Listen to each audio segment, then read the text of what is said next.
अस्सलामुअलैकुम तलबा, मैं ब्लू ब्लड स्कूल सिस्टम से आपकी उस्तानी हूँ और उम्मीद करती हूँ कि आप सब अपने घरों में खैरियत से होंगे। तलबा, ये हमारा उर्दू अदब का लेक्चर है, लिहाजा तमाम तलबा अपना उर्दू का स्प्रिंग पैक खोल लें। आज हम उर्दू के स्प्रिंग पैक का सबक नंबर 2 पढ़ेंगे। सबक नंबर 2 है नात। तलबा, जैसा कि आप सब जानते हैं, नात ऐसी नज़म को कहते हैं जिसमें हमारे प्यारे नबी हज़रत मोहम्मद सल्लल्लाहु अलैहि वसल्लम की तारीफ़ बयान की जाती है, उनकी शान में अच्छे अल्फाज बयान किए जाते हैं, इसको नात कहते हैं। हमारे नात के शायर हैं सैयद नज़र ज़ैदी।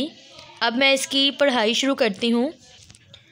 रहमत बनकर आने वाले, बिगड़ी बात बनाने वाले, इस दुनिया के वीराने में फूल ही फूल खिलाने वाले, अच्छी बातों की खुशबू से दुनिया को महकाने वाले, सारी खलक में सबसे अच्छे अच्छाई फैलाने वाले, एक बनाया नेक बनाया ये एहसान फरमाने वाले, उनका प्यारा नाम मोहम्मद सल्लल्लाहु अलैहि वसल्लम, पाक नबी सल्लल्लाहु अलैहि वसल्लम कहलाने वाले।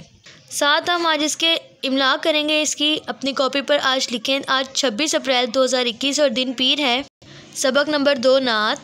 इमला है बिगड़ी, एहसान, खलक, वेराना और आखिरी है महकाने। तलबा, मैं इसको मज़ीद तफसील से अपनी जूम क्लास में आपको बताऊंगी। अपना बहुत सा ख्याल रखिएगा। अल्लाह हाफ़िज़।